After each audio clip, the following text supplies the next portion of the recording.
Kinda Murdery is sponsored by Helladoge.com. That's HELLADOGE.com.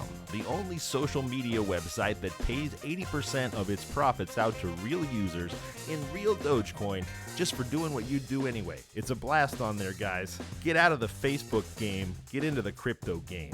Helladoge.com. Warning. Kinda Murdery contains adult themes, explicit language, and descriptions of violence. It is not suitable for anyone, and we recommend you stop listening now. California's rugged and scenic northwestern corner is the beginning of the great Pacific Northwest.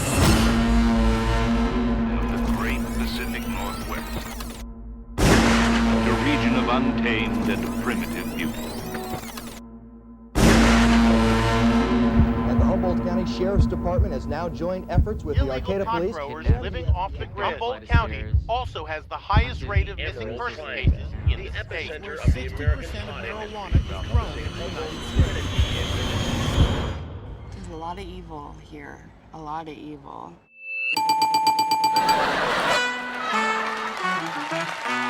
This is Kinda Murdery, and you're entering the Emerald Triangle.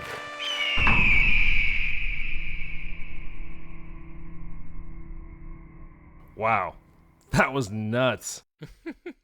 Hey everybody, welcome to Kinda Murdery. I'm your host, Zevon Odelberg. Thank you for deciding to be here. Today, we'll be talking about the Trinity County town of Burnt Ranch, California. Where's Burnt Ranch? It's about 15 miles outside of Humboldt County on the 299 there. And you're probably wondering what I was wondering, which is, why is it called Burnt Ranch?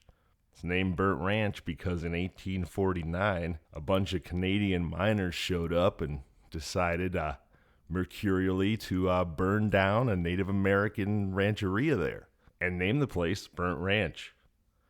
Well, revenge is a dish best served cold, and 14 years later, in 1863, an Indian raiding party showed up and burned down the town of Burnt Ranch. Turnabout is fair play, I say. I mentioned that Burnt Ranch is about 15 miles outside of Humboldt County. That means it's about 15 miles past the town of Willow Creek. Willow Creek is famous for being perhaps the most credible of all the places that claim to be home to the legendary cryptid, that hairy man, Mr. Bigfoot. A man named Jerry Cruz in 1956 made plaster Paris casts of Bigfoot's feet there.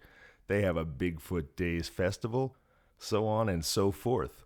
Well, speaking of legendary hairy cryptids, that brings me to my guest today. I'm so happy to have him back. It's my good buddy Nick Viau from the Traditional Outdoors podcast. Hey Nick, how you doing? Oh, I'm doing good, man. How are you? I'm glad to be on the show. We are glad to have you. In fact, so glad to have you. Have you noticed when you listen to Kinda Murdery at the end of the intro there, I say, wow, that was nuts. And there's sort of a manly giggle, I would call it, right after that. That happens to be. That one right there. That's the one, the manly giggle of Mr. Nick Viau. Yeah, that's you, buddy. You're on every single episode, technically. That's awesome. Yeah, I don't really have a hearty laugh. I have more of a manly giggle. That's a good description. I loved your intro. I'm glad you didn't tell me what we were talking about today, because that's awesome. I'm totally stoked to hear all about Burnt Ranch. And but just to throw in on there, was it really all that rare and odd for a bunch of people from up north to decide to burn an Indian ranch? I mean, wasn't that just common practice back then? Unfortunately, probably. I would say, though, that it's a little bit odd that they were Canadian miners, because as far northern California as Burnt Ranch may be, it's a darn sight well south of the Great White North there. And then I guess the only other thing that makes it noteworthy would be that they named it a little on the nose, don't you think? Yeah, I would say so. And Canadians aren't angry either, so that's odd. Yeah, they might have just been, good old-fashioned racist or something. Maybe they were just attempting a clean burn to have all the foliage come back correctly. And it just went horribly awry. Yeah. Yikes. And with that, how about we jump into today's story? Let's do it. All right. You know the motherfuckers you can never trust, right? Unremarkable motherfuckers. That's the creepy guys. A guy like me, well, I'm 6'4", 230 pounds. I'm like a big goofy bastard. I know you played O-line in college, Nick. You're a pretty big goofy bastard too. And yeah, I was going to say I am definitely a goofy bastard. Spot on. Oversized goofy bastard. I think we're both pretty trustworthy guys. But when you get the guys that are, I guess like Clint Barton, Hawkeye, the spies, the ones that blend into the background, the unremarkable fellows, those are the guys you got to watch because they're hard to watch. And they tend to get up to some stuff. And anecdotal evidence of this point comes through strong in our story today. Remember when you were here last, Nick, and we talked a lot about sheep herders? Yeah, it's hard to forget. Well, guess what? We are back in Trinity County today. That's where Burnt Ranch is. And we are once again talking about a herder. But this is a different kind of herder. In fact, his name is William, known as Dutch Bill Herder. Here we go. It's the pre-dawn hours of Friday morning, July 13th, 1928, when a trio of hardened criminals have design on the safe in the Willow Creek General Store and Post Office. They are notorious safecracker Peter Stroff, twice convicted already of bank robbery, Jack Bishop, and the star of today's Kinda Murdery drama, the man I just mentioned, that unremarkable motherfucker, William Dutch Bill Herder, also a twice convicted felon. Dutch Bill, if he can be described as 20 years old, 5'8", 154 pounds, brown hair, brown eyes, and a hardened character with, in fact, the Newsies flop hat to match. That's how you know you're dealing with some kind of James Cagney gangster right there. Come out and take it, you dirty yellow-bellied rat, or I'll give it to you through the door. You see that flop hat and that dead 500-yard stare, and that's when you know you got to watch out for a guy. Oh, definitely. Although if I'm gonna if Dutch Bill and Jack Bishop are fighting, I'm putting my money on Jack Bishop. Yeah, well, let me guess. You probably haven't been a very successful gambler in your life, or have you? Am I wrong? No, you're not wrong. Yeah, well, of the three outlaws in this story, only one of them dies, and that's Jack Bishop. So you're 0 for 1, buddy. We need to bring names like that back. There's not enough Jack Bishops in the world. We do. I mean, my name is Zevon Odelberg, and if you need to know the whole damn thing, it's Zevon Philip Antonio Odelberg. Zevon Philip. I can't even say my own name. That's the kind of moniker you get when you've got hippie parents who think you're really special from the moment you're born. And as a kid, I always wished I was just named Jack.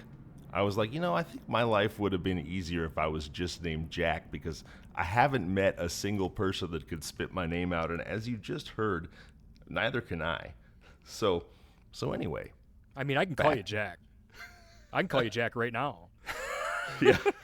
All right. Not to interrupt you. Get back to this awesome story. Right. So back to the three felonious amigos. They've got their hearts set on the safe in the Willow Creek General Store and Post Office.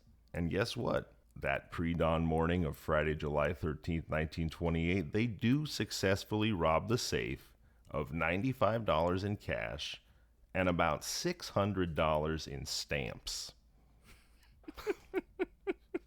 Yeah, very awesome, because that was an intentional pause, and I do appreciate the manly giggle, because I want to spend just a moment thinking. Let's do a little imagine exercise here about $600 in stamps. Adjusted for inflation, that's almost $10,000 in stamps today. Oh my God. Yeah. $9,708, I think. Now, can you imagine stealing $10,000 in stamps today? No, especially, like, you know how much those are worth if you get some water on them? Yeah. Nothing. I mean, not like Oh money my goes God. well, but I mean, I just can't imagine. I'm like, well, stamps are expensive, but I can't imagine, like, I can just picture somebody like rolling this wad of stamps out the door, all cartoon like. Seriously, like a big bale of chicken wire or something, right? Because a first-class stamp today, 58 cents, right? But odds are, if you're robbing a post office, you're not getting all first-class stamps. You're going to have some penny stamps in there. Which means to get to 10 grand, you basically got a mule cart, or to your point, a chicken wire bale of stamps that you're rolling out like a, yeah. I mean, yeah, wow. That's what happens when you partied too much in your 20s and now you're 40 and your brain just fades away like a Neil Young song. Or they go to steal the stamps on the way out, and it's a second thought, and they're just like, all right, well, we got some money here, but this ain't enough. We got to get those stamps. And then they end up, like, getting the wrong stamps.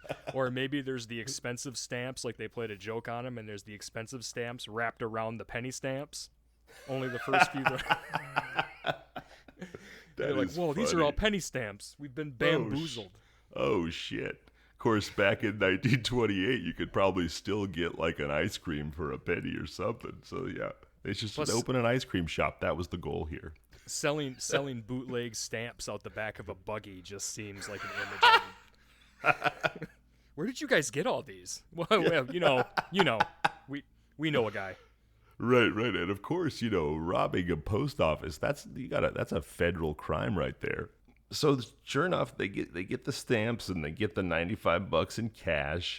Then they fight over who's going to get the cash and who's going to get their cut in penny stamps. No. All right, so they hop in their getaway car and they're planning to escape to Weaverville, which is about 39 miles down the road from Willow Creek. Which puts Burnt Ranch about halfway in between. Now, Weaverville, of course, Nick, was the town that we visited together in the very first episode of this season of Kinda Murdery. So if you haven't heard that yet, go check it out. So they don't get that far. They don't get to Weaverville.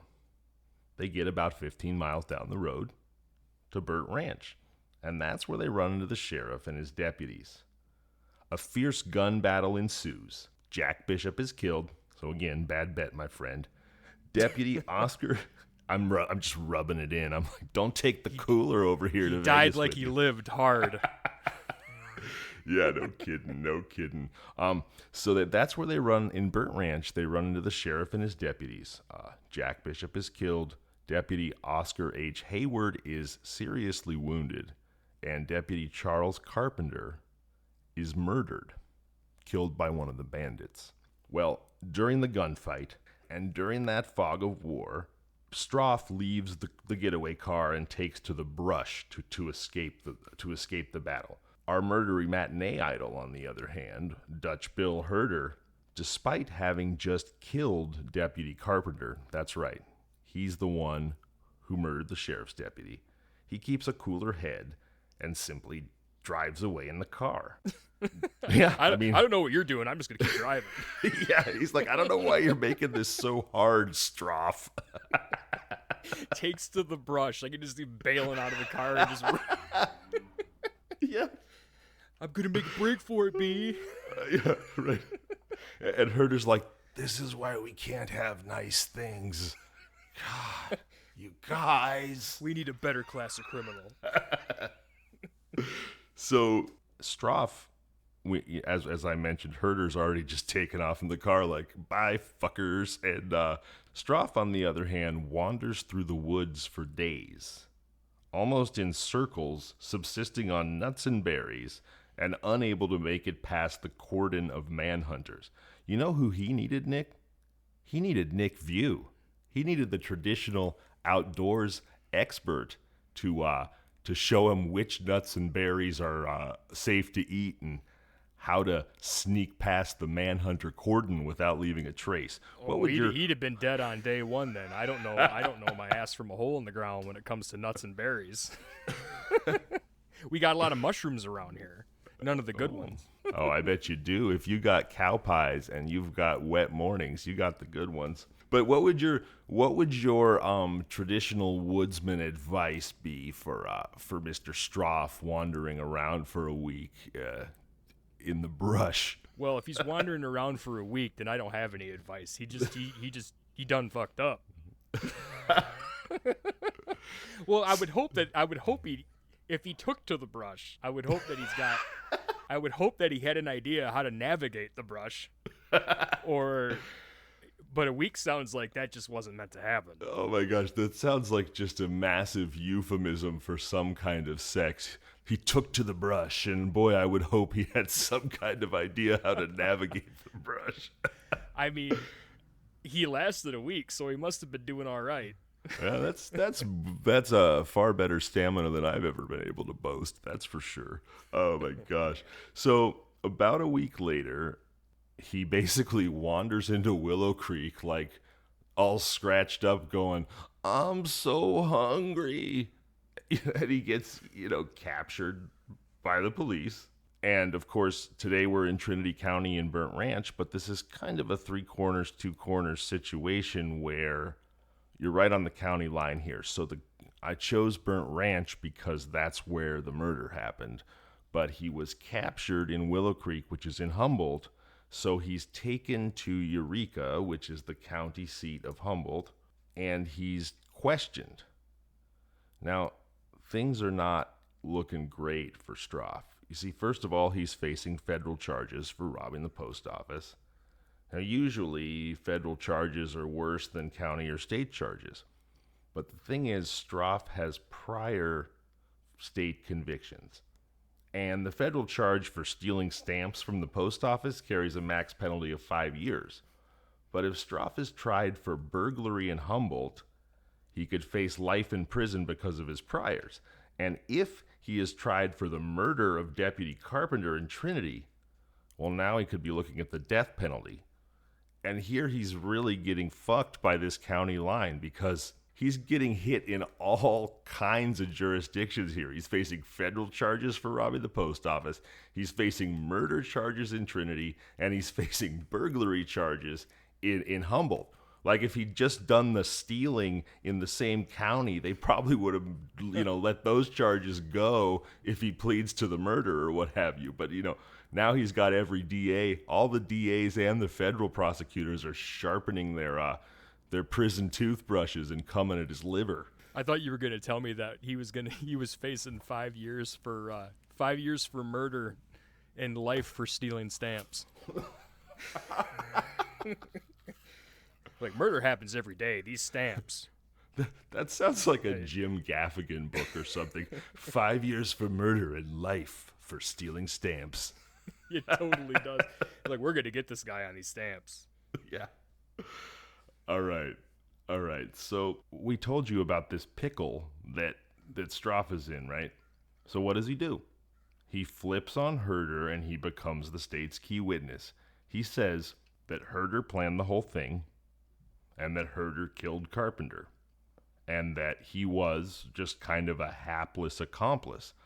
Now previously, Stroff had claimed that he was the mastermind, but when he changes his tune, the story just kind of becomes a whole lot more believable because, after all, what happened with the three amigos here? Bishop got taken down immediately. Stroff freaked out and jumped into the brush for a week. And Herder drove away in the car. So who seems like the smart guy? Right. The one who stayed in the car. So they buy it. They say, okay, you're just the hapless accomplice. Herder's responsible for everything. And a massive manhunt is launched for the remarkable, unremarkable William Herder. But all they find is the abandoned getaway car. Herder is in the wind. What became of William Herder? For 3 years, nobody knows.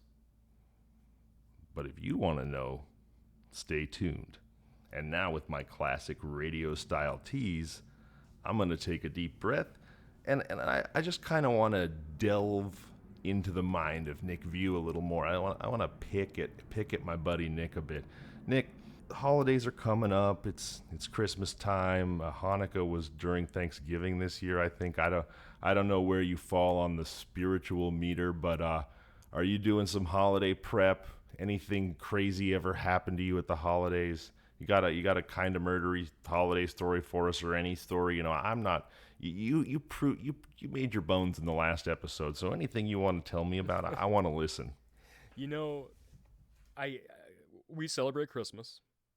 I really do like hunting around Christmas time. It's my favorite time to hunt. It feels, I love to hunt on Christmas Eve if we're spending it here. I love to hunt on the night before. I really do enjoy it. And yeah, we're prepping, we're going over to my brother's this year and all that's good. But when you so for you, the Eucharist is like deer blood. You're like, fuck this wine. I want to murder a deer in the name of Christ. Is that what you're telling me? Yeah, there you go. All right. Sorry, I didn't mean to interrupt you. No problem.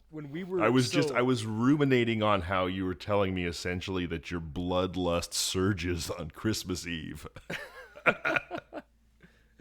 Usually if I go out on Christmas Eve, I end up falling asleep or something while I'm out there.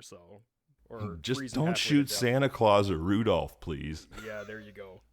It is kind of creepy, though, because I like to hunt on public land in Michigan is basically surrounded by private property, and it feels like the land just shrinks every year, so as development happens. So I used to hunt on this ridge overlooking like a series of family houses.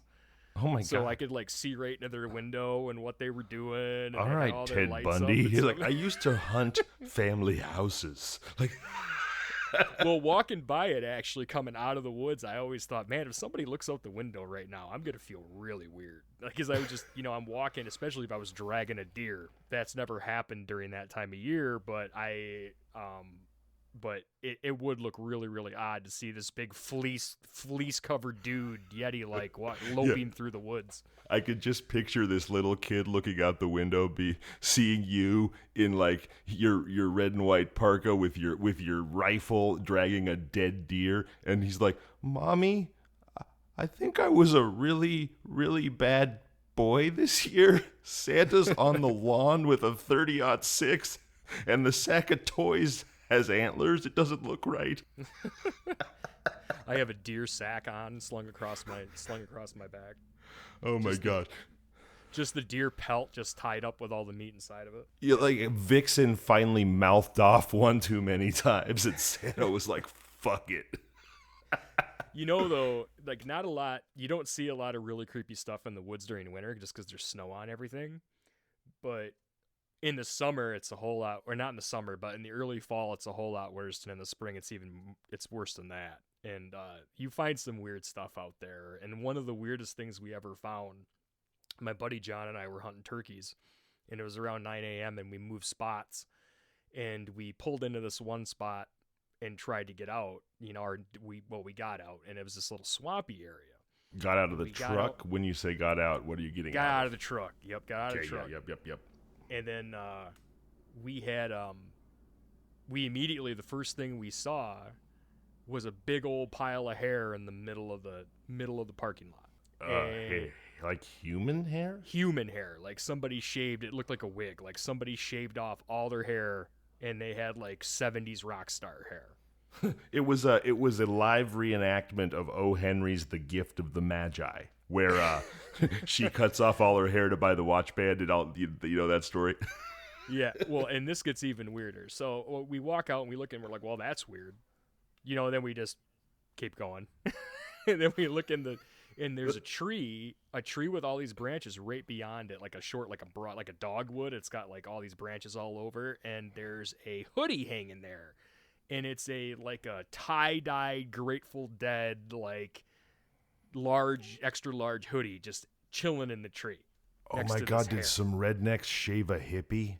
Well, that's what we thought. We went right to murder. We were like, this is a marsh. If we keep going, we're gonna. So just beyond that, we found a sports bra. Oh my God. Yeah. This is getting very weird. So we're getting really freaked out at this point. And I'm like, we got that. We got this hair. We got this. this tie-dye.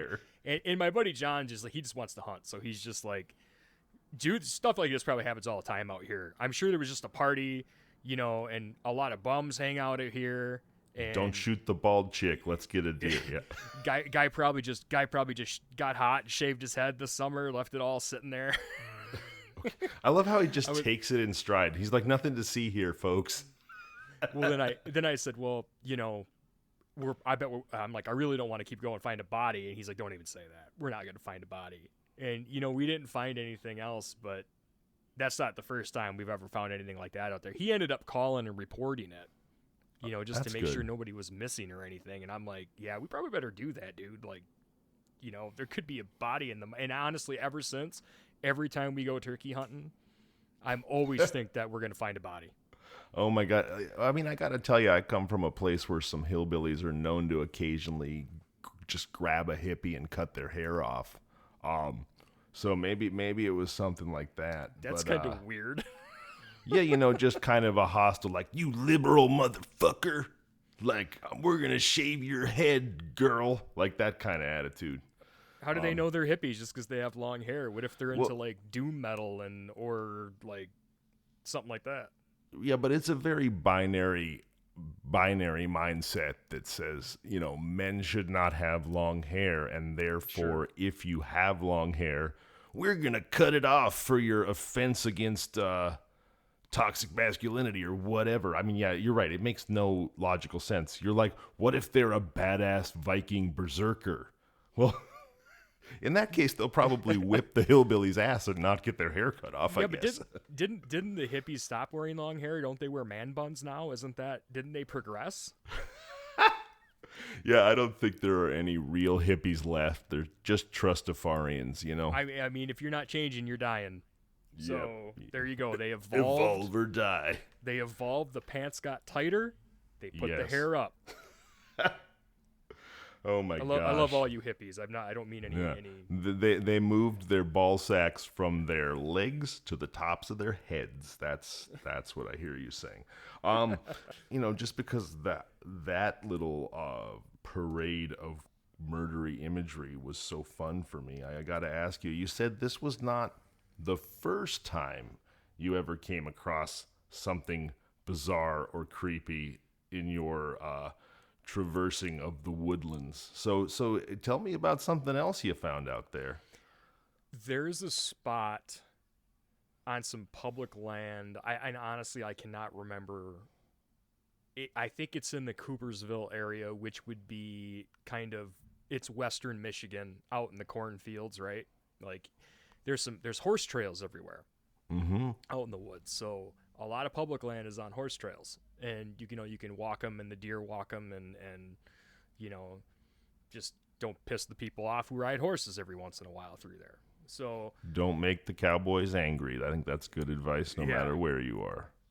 Well, we went down this one horse trail one time, and we're walking, and out in the middle of the woods, there's this stump, and it's just got toys all over it.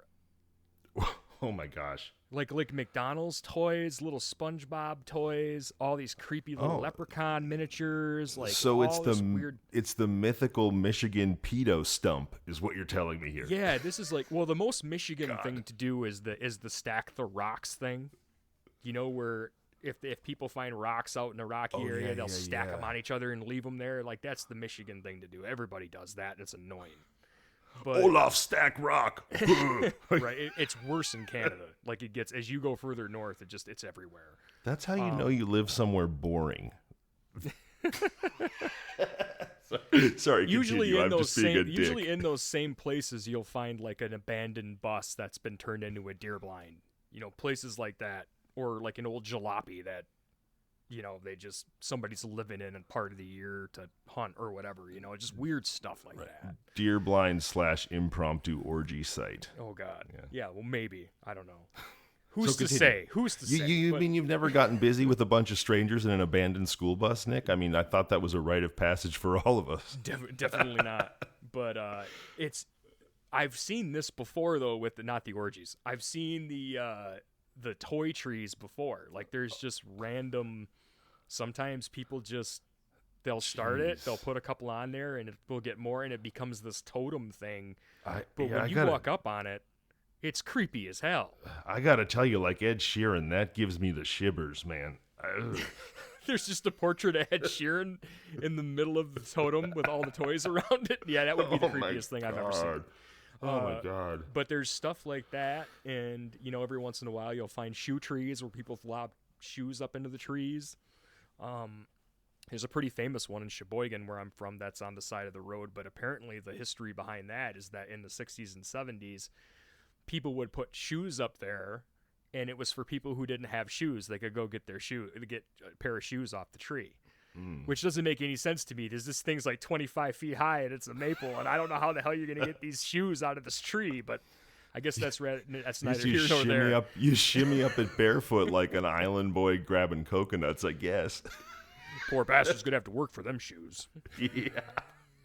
Let's make this hard for those shoeless motherfuckers. They're probably lazy or they'd have shoes already. Bubba's putting overtime for them chucks. Tosses them up in the tree. But weird. We do weird things here. I don't know what. I mean, it's probably like this everywhere, but we just have a lot of words, No, I don't know that it is. I mean, I was talking on the show actually with my buddy Niall a few episodes ago, and we talked about how we both experienced as sort of middle schoolers the porn stump, like what?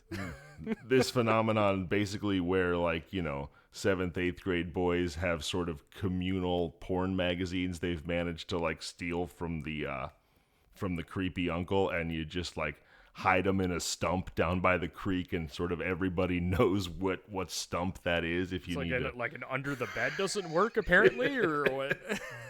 Well, maybe you've got vigilant parents. Who knows? I don't know. Yeah, no. So anyway, in Philly, he had a porn stump. In the woods up in northern Humboldt County, we had a porn stump. You've got toy stumps, but not porn stumps in Michigan, is what you're telling me? I've never heard of a porn stump in my life. We have family video for that. Family video? What's that? Tell me about that. You don't know about family? Well, it's probably a chain. It's probably a Michigan chain. It's basically the ghetto Blockbuster. Oh my God! When there was such things, and the difference is that family videos. And there was one here in Grand Rapids when my wife and I lived downtown. There was a family video there. There was one in Sheboygan. Family videos have a back room. Corner back room behind a curtain that's got the porn in it. My gosh, are they owned by magicians? Who are these masters of misdirection? Come on down to family video for your porn. And I never realized when I was a kid how creepy that was. And we were just my buddy and I were just talking about that the other day, and we were like, you ever notice that family video was the place that had all the dirty videos? And you're like, yeah, that's really weird. So even a perverted uncle's got a video they can rent there. It's strange, man. But yeah, that was the porn. People went there to get their porn. And yeah, wow. And yeah, they said that, and I'm like, well, but nobody probably rents porn there. And they're like, we know people who worked there, and they said, yes, they did all the time. You know who had the most late fines? The people who rented the porn.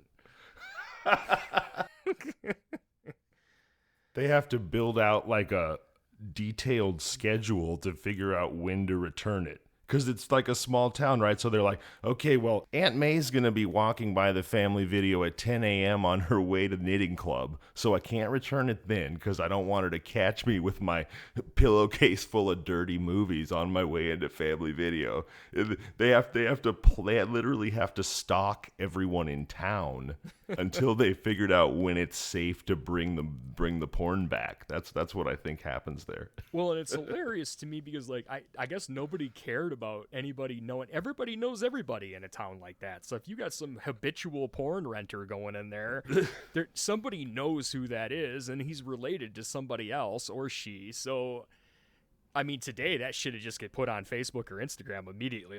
This guy's rents a lot of porn. Yeah, oh look, it's Porny Peter, the pastor from Sheboygan. He's back on his way to family video again. You'd be on the pedo list. Yeah, exactly. Yeah, my God. Back then, I guess nobody cared. They're just like, yeah, I'm just going to rent all this porn. It's perfectly normal.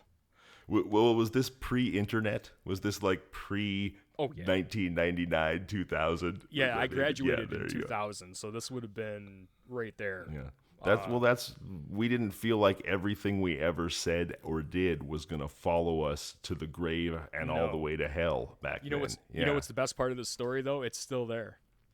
Oh, my God. Does it still have a porn room? Yeah.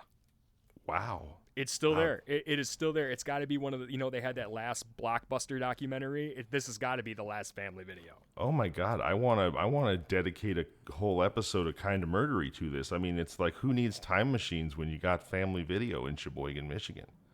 Yeah, I don't want to dig into the owner of family video.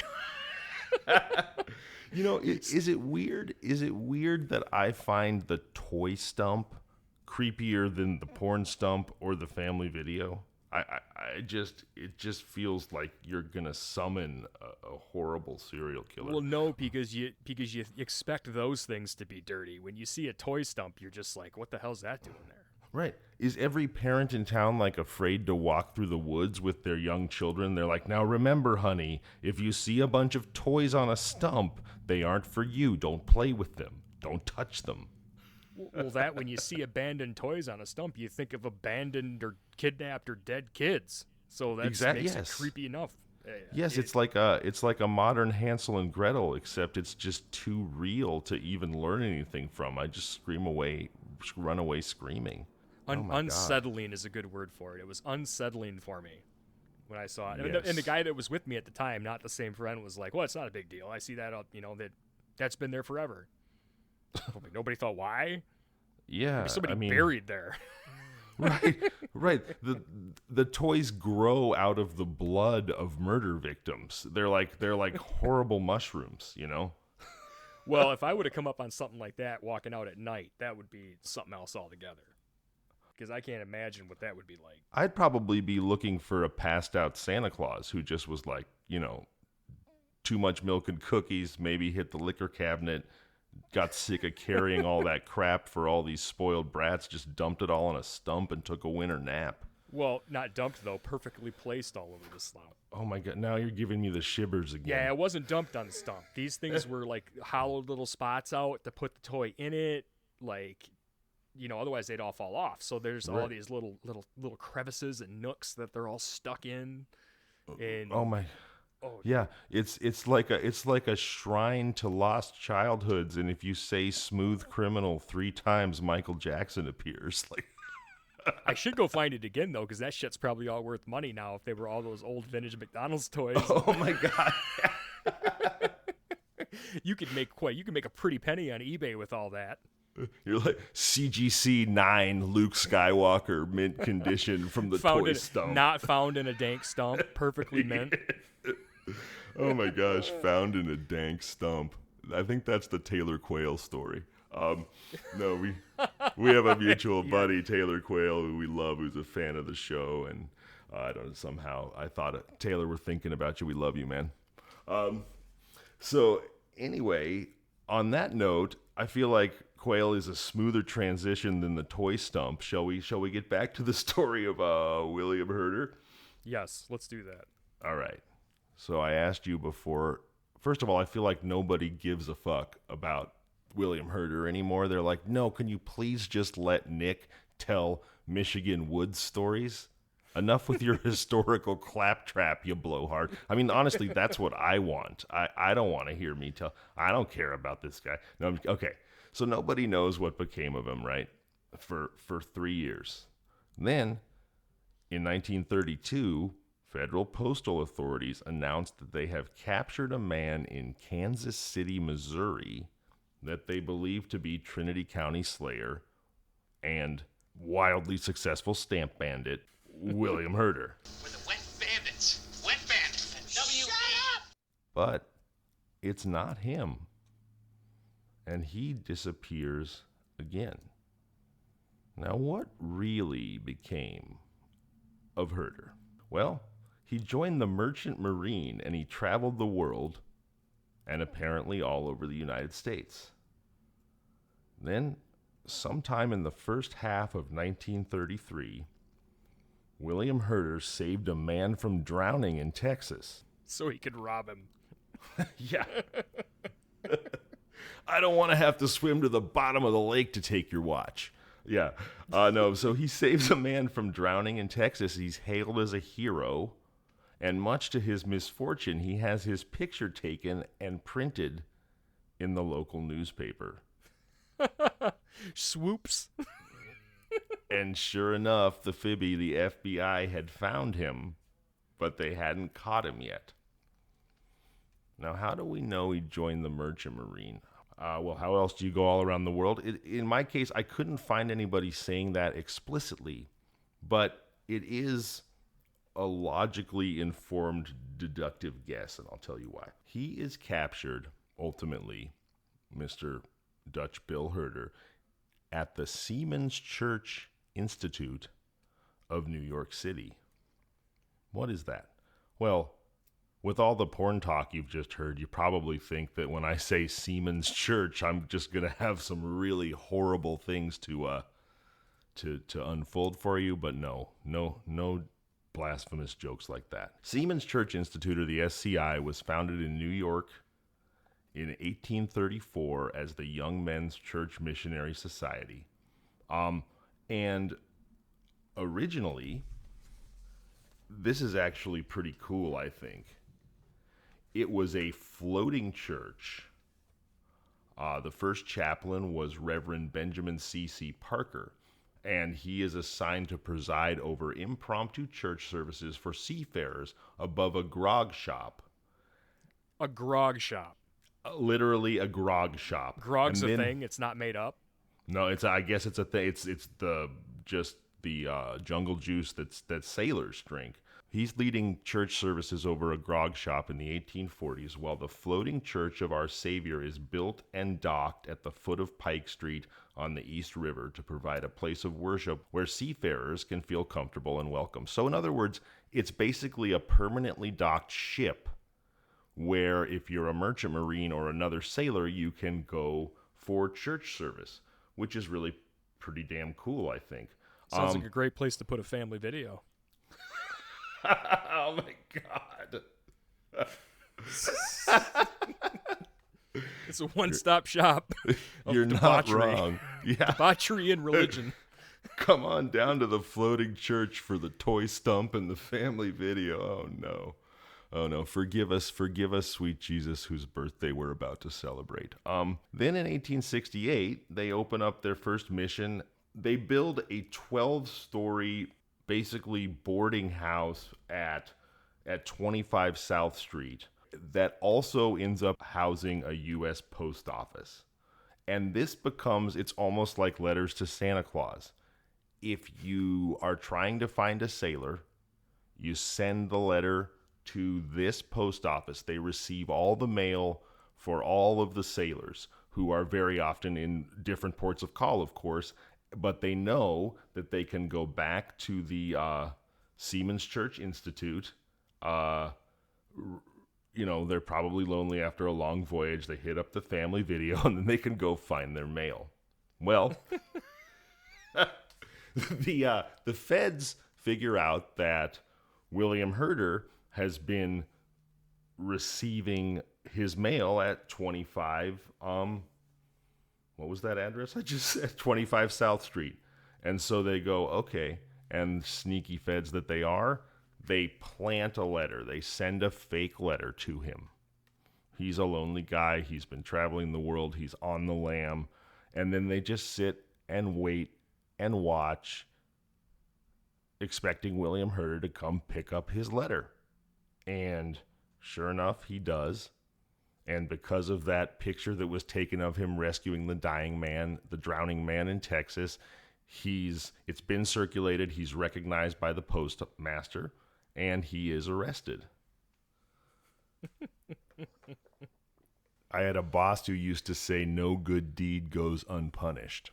And poor Bill Herder saves a man's life, probably feels like he balances the ledger, replaces the life that he took, and as a result of that, he winds up in the Hooskow.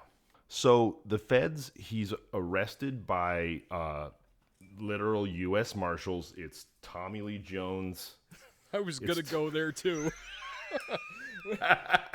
What a flick.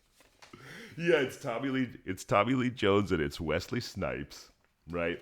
And they arrest him, and it is determined that he is too much of a flight risk for obvious reasons. He just managed to evade the law for 5 years.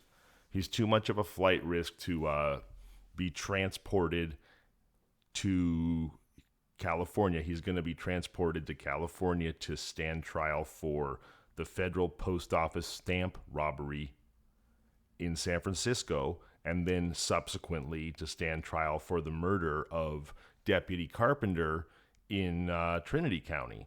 And they decide in 1933 that they've got to fly him to California from New York. And this is really pretty cool because air travel, of course, is pretty novel at this point. It's really only for soldiers and rich people.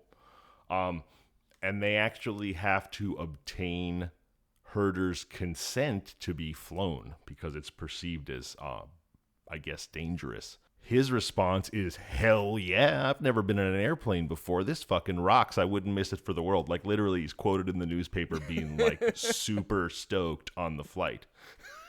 This is all working out for me. Everything's coming up Millhouse. He's got his short pants on, when the house floods. Oh, man. So he is flown across the country along with 6 passengers. It's unclear who the passengers were or why they were on the prisoner transport flight, but here's where it's pretty cute. He is handcuffed, manacled to United States Marshal of the Southern District of New York, Raymond Mulligan, for the entire flight, I guess maybe so he can't jump out or something. And apparently, throughout the flight, the civilian passengers are commenting to each other in Sato voice like, oh yeah, look at him. He looks like such a hardened criminal. That's exactly what we would think a hardened criminal murderer looks like.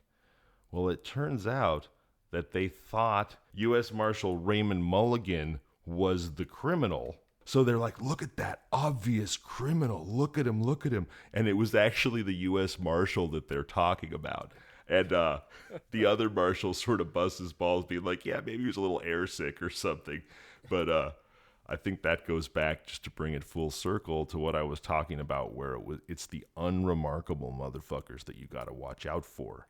Because here you have murderer, burglarer, bandit, guy who managed to be on the lam for 5 years. He's also a merchant marine, all this stuff. And they think the cop is the criminal because Herder just looks harmless. I got a kind of a kick out of that. He gets back to San Francisco. He pleads not guilty to the mail theft, the stamp banditry. I didn't do that. No, that's how you got Capone. Yeah, right. Kind of like with Stroff, this mail banditry federal charge carries a 3-year sentence, basically nothing. After being found guilty for the stamp banditry, he's then transported to Trinity County, where he is to be tried for the murder of Deputy Carpenter. At this point, he shocks the courtroom by pleading guilty to the murder of Deputy Carpenter. So it makes you think that this is a bit of a holiday redemption story here, because we have a guy who, yes, he was on the lam for 5 years, but during that time, he really lived every day like it was his last. He traveled the world. He saved a man's life. He got to fly on an airplane for the first time. Like, this guy, you almost are jealous of him because it's like he really carpe the diem and knocked off every entry on his bucket list, like, in order. It would have been even better, though, had he robbed that post office. Like, I'm coming full circle. We're going right back to where I started. Oh, no, you're right. Oh, the Siemens Church Institute. He robs the Siemens Church Institute post office. Oh, my gosh. We're going out with a bang, boys. My teenage bathroom humor mind just can't stop wanting to dive down the Siemens Church rabbit hole of dirty Reverend jokes. Siemens. So he is sentenced to life in prison in Folsom Prison. But this is not the last we've heard of William Herder, though. You'd think sentenced to life in prison would be the end of the story. Well, oh no. You're going to fast way forward now. 1956 now, 38 years after the first time we've heard of William Herder. He's transferred from Folsom Prison to the Vacaville Medical Penitentiary. That's not actually what it's called, but that's what it is. It's a prison for people with medical conditions. But he's crafty, and somehow he manages to score, I guess, what turns out to be a pretty plum work detail, because he's given the 3 a.m. shift in the boiler room. Well, what do you think he does? This guy who always manages to carpe the diem and take advantage of the opportunities that come his way. You got any guesses, Nick? No, I'm still stuck on Siemens. Continue. It's better than having Siemens stuck on you. Oh, I didn't even mean to lob that one at you. It's a low security facility. Everybody's presumably sick and weak, and he has this 3 a.m. shift, and so, you know, the guards oversleep a little bit. He basically goes out to the yard, scales the wall, and fucking escapes. Wait, how old is this guy? I guess he's not that old by our standards. He was 20 in 1928. Now it's 38 years later. No, I'm sorry. I'm terrible at math. It's not 38 years later. It's 28 years later. So he's 48. But still, that's pretty senior for somebody born in the early 1900s. Life expectancy was a lot less back then. Right, they didn't have supplements. No, they didn't have supplements. They didn't have steroids. They didn't have family videos. None of the stuff that sort of just makes the juices of life, you know, course through your veins. 1956, which to me, I relate to 1956. You know, like my parents were born in the late 40s, early 50s. Things seem sort of, you know, not that different in 1956 versus when you tell me 1928, I'm like, oh, they must have been, you know, smoking from long pipes. Mm-hmm. The same thing here. Like I'm familiar with the 20s because of like the Depression, and like the right. You know, like the 40s because of the World War II. But everything else just blends together before the 20s. Like, I have no idea right. what anything looks like. Yeah, but also it's like, even in the 20s, you think in the 20s, it's like everybody talks like, I'm a tough customer, see? The like, Midwest bring me accent. The radio accent. Bring me the Tommy gun, see? Like that. And by the 50s, everybody's sort of like a modern American human. So that's my point, is even if it's only 28 years later, it feels to me like it's way later. You're like, holy shit, this Spider-Man is scaling walls several American epochs later. And sure enough, he is, and he escapes. I wish I could tell you that he went back to the Siemens Institute, jumped on a ship, and became a merchant marine again. But unfortunately, this story is... Some say he's still there. Yes. And this year, on Christmas Eve, who comes down your chimney? William Herder. And when I say comes down your chimney, oh God, I'm talking about Siemens Institute. Terrible. God. Terrible. Okay, I'm spinning out of control here. All right. So he, unfortunately, he escapes. Well, that part's cool. The unfortunate part is that it seems like he just kind of wanted to see the outside for one last time, because obviously, to me, it seems obvious, what do you have to do if you escape? You got to strip naked and walk around pretending you were the victim of a prank, as opposed to keeping your prison jumpsuit on, right? Mm-hmm. But he keeps the prison jumpsuit on. He's spotted by local no-fun nicks who then report him to the police. And a couple days later, he's back in Folsom. But still, pretty impressive to pull off a prison break 30 years after you're arrested. I don't know, but every time I listen to this show and I'm supposed to hate somebody that's just awful, I end up rooting for them in the end. I don't know what that's about, but this guy sounds awesome. Yeah, that's what I think too. I also think that's why people who don't like this show like really don't like it. They're like, you guys are you're a terrible person. You're making me root for terrible people. I mean, like, if this guy had if he wrote an autobiography, I'd read it. I agree. I want to read it too. In fact, I wanted to find out what actually happened to him, like if he died in prison, if he was eventually released or something. But it doesn't say? I couldn't find it. I mean, I guess you could accuse me of just running out of gas, but I spent hours perusing newspaper articles from the 50s forward, and I could not find any further information. The last entry I found was essentially an institutional FBI textbook that records his prison break. But that was the last word I could find post his recapture regarding the notorious Dutch Bill. The next day, they just let him out. Yeah. They're like, you know what, Gramps, that was pretty impressive. Look, everybody here looks up to you, and we can't have that. We're just going to let you go. Oh, my gosh. You're pretty unremarkable, so I don't think you'll have a problem blending back in with society. Oh, man, you know what else is funny about this? I really am picturing him as, like, this grandfatherly, wise man who's, found God and repented his ways and saved a man's life. He was 48 when he escaped this prison. That makes him like 8 years older than me, And in my head, I'm like still in my 20s or something. And I'm like, yeah, this ancient old dude. It's actually like, well, that's kind of like Andy Dufresne in Shawshank Redemption because the dude doesn't even look like he ages, and he's in the prison how long? Before he does that break. Right. Yeah, it's like Tim Robbins has a face like that guy from Blade Runner, and then also Deadwood, whoever that actor is, where like it's just permanent boy face. Timothy Olyphant?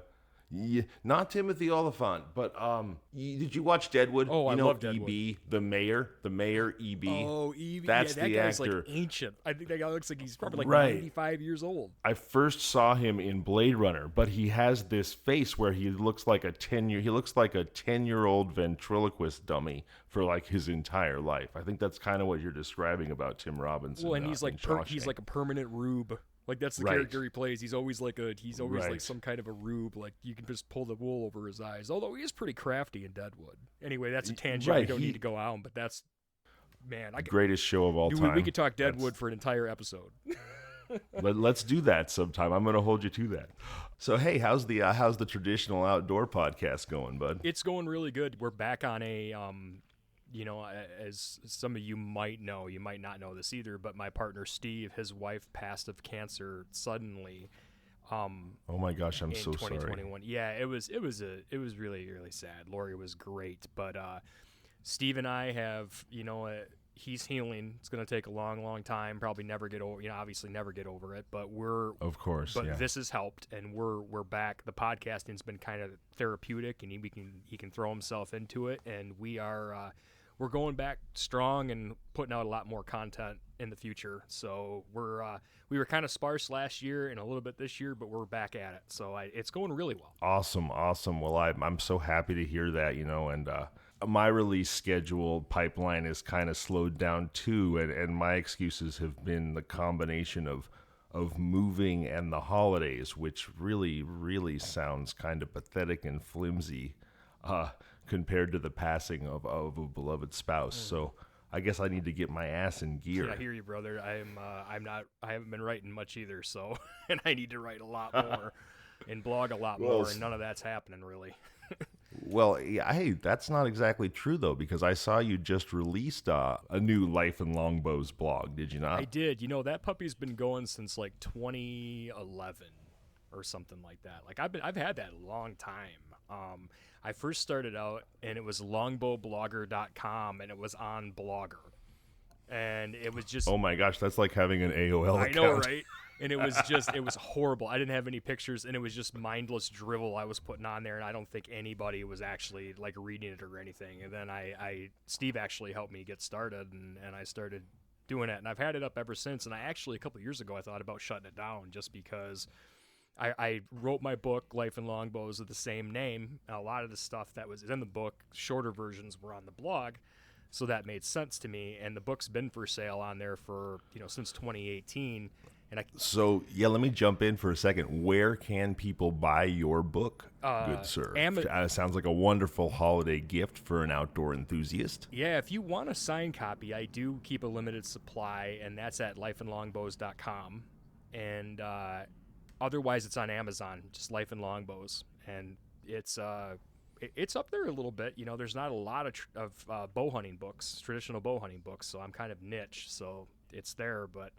And I'm working on a second one called Clumsy Pet Predators, and that's going to be a little bit more funny.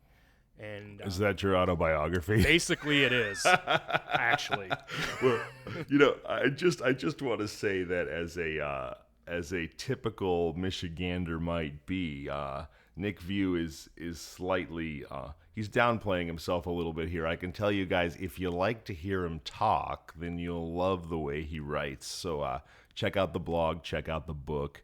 It's just as much fun as you might think it is from hearing Nick here on Kinda Murdery. Anyway, Merry Christmas and a Happy Holidays to all you wonderful listeners out there, and also Merry Christmas and a Happy Holidays to you, Nick. It's been so fun having you here on Kinda Murdery. Thank you for joining me yet again. It's always a blast, and wishing you and your family the best in the new year. You too, man. For Nick Viau, I'm Zevon Odelberg, and this has been Kinda Murdery.